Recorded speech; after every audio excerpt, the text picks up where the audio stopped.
Welcome along, guys. Well, I'm back out on the 690. If you haven't seen, I've got this bike as a long-term loan from KTM for the next 8 months or so. So I'm going to be bringing you a full video diary of how I'm getting on with this machine. But as I'm still running it in, I thought, what a great opportunity to actually talk about running in procedure.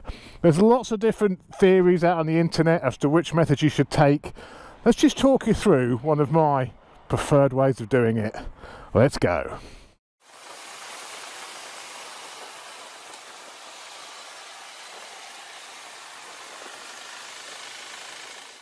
Wow, spring is in the air today. Look at this. Absolutely lovely. But we're not here to talk about the spring and the flowers. We're here to talk about 690 SMCRs. Let's do it. So far this bike I've covered 175 miles of running it in. According to KTM, if you read the manual, it says you mustn't go above 15 miles an hour in first gear, you mustn't go above 30 miles an hour in second gear, you mustn't go above 40 miles an hour in fourth gear. You get the point. Because this bike hasn't got a rev counter, it gives you what you should and shouldn't do. Let's go this way. What you shouldn't do based on the speed. My H2, and it says you should do that for 600 miles. My H2 said you had to do 1,000 miles of running it in. Do not exceed 5,000 revs for the first 600 miles, and then don't cheeky. Bloody hell, mate. And then don't exceed 7,000 RPM for the last 400 miles. Now, if you look at the internet, you'll see various ways of people suggesting how you should run your bikes in. The main one being the manufacturer's method of a slow, easy break-in. The second being what they call the hard braking method, whereby you start the bike, you warm it up, and then you ride it like you stole it, basically. The idea behind that method is it provides a better seal of the piston rings against the barrels. Hence, over time, the bike will perform better and give more power, and also it won't burn as much oil because that seal is tighter.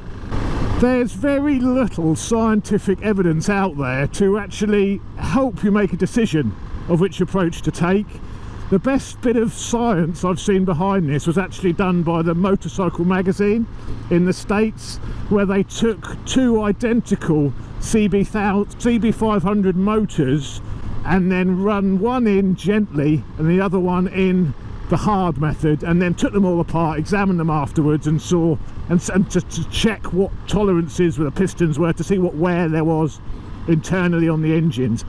That's the only bit of scientific research I've seen, and I'll put a link. That's actually a video.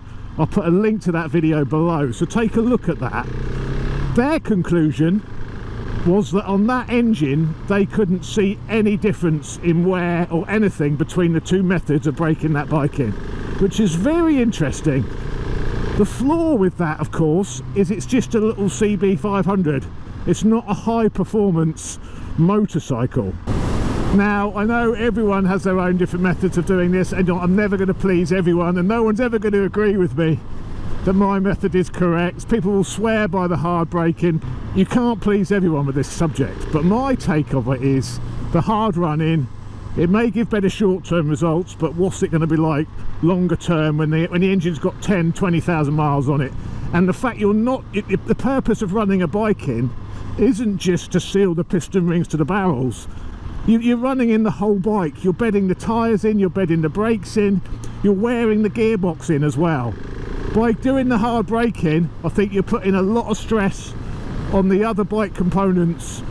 I actually found a really interesting video where they're making the S1000RR, and they're saying that the tolerances on the piston and the barrel is like 3 microns, which is Formula 1 tolerances. I'll put a link to the video, but it's a fascinating video of how BMW make the S1000. 90% in-house, even from doing all the castings of the cylinder blocks, everything. And it's fascinating. But what is really interesting, and what I really wanted to see in this video, is a lot of people will tell you, oh, the engines are running when you get them. When you buy the bike, the engines are bench run, so they're all basically running anyway. That isn't true. Watching that video, the engines are run up on a motor and they connect air connectors to the barrels, and they just measure the volumes of air going through. So they're not run, they call it dry running, so they're just being spun up by a motor just long enough to get them some readings that there's no air leaks and stuff. The only time they're run up is by the guy that just checks them all at the end. When the whole bike's assembled, they start it, they put it on a dyno, and they just run it through the gears up and down the gearbox. And they're not particularly gentle. That's another thing you noticed in the video. But that's it, the bikes are unrun in. I know modern tolerances, you know, it's not like the olden days where the bikes, you know, you really did have to do the running because the actual machining of the barrels and the pistons, it wasn't that close, and you know, that had to be finished off on the road. I get it, it's not like that these days, and that's why I think you can get away with doing that hard running.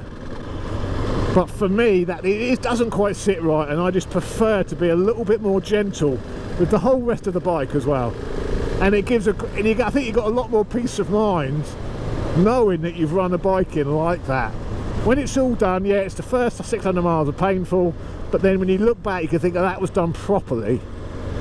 I have faith that I've done that correctly. I mean, things like the S1000RR, they have the electronic limiter, so the bike won't exceed 8,000 revs until it's had that first service. So they won't, the RR won't let you do a hard brake in. That's how convinced BMW are that it should be following a running procedure. They won't let the bike go over 8,000 revs when it's new. And that is an engine which is produced with tolerances up to 3 microns. Well, there we go. I'm not trying to preach at people and say how you should run your bike in. This is just, people have asked how I'm going to do it with the new bikes I've had. You know, it's a question that comes up a lot. And it's a difficult one to answer. There's no right and wrong way, really. I think it's always best to follow the manufacturer's guidelines where you can, and that just gives you the extra peace of mind as well. But you know, if you disagree with me, let me know your thoughts in the comments, guys. I know this will create some controversy, no doubt, but I think it's sensible to do the hard braking method. Doesn't fit with me, and bikes which I have perhaps running a little bit harder than I should have, loaners per se, there has been some problems I've seen myself with oil leaks and stuff like that, which you don't seem to get if you bed it in nice and gently. But let me know your thoughts below. I'm always interested in how people have run their bikes in. If you've gone for the hard run-in, did you experience any problems later down the line? If you went for the softly approach, again, did you experience any problems? Let's see what people think. It'll be really interesting. So let me know in the comments what approach you guys took with your new bikes and how you got on with it, and how long you kept the bikes for, and how many miles they've got on them now, and if those miles are trouble-free, because that's the only way to be sure. There we go, guys.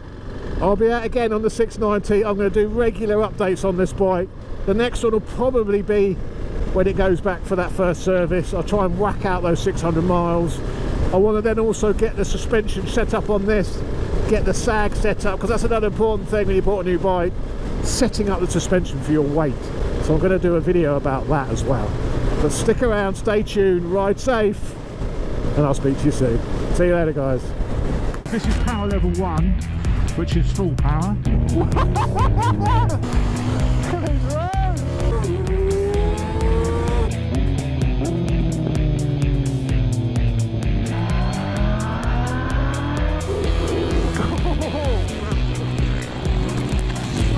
It's down, boy. What's he done here? I told you I was scared back there. Whoa! I've never dropped a bike before in my life. Whoa! That's it. That's it. Listen to this.